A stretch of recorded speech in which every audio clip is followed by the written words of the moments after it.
The purpose of iHMI is to make the use of the control easier for the operator. From the main editing screen, you can access to all the information that you need. For example, all the tool information that you have, it's reachable from here. But it also allows you to create a tool catalog with images of the tools. You can use tools as Machining Cloud to download all the tooling information. It's not only that, you can make a simulation of the part too.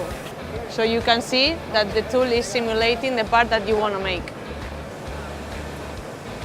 In addition to it, you still have all the manual guide eye cycles that you have in the previous control. And finally, with the remote desktop facility, you could even access to your CAM software.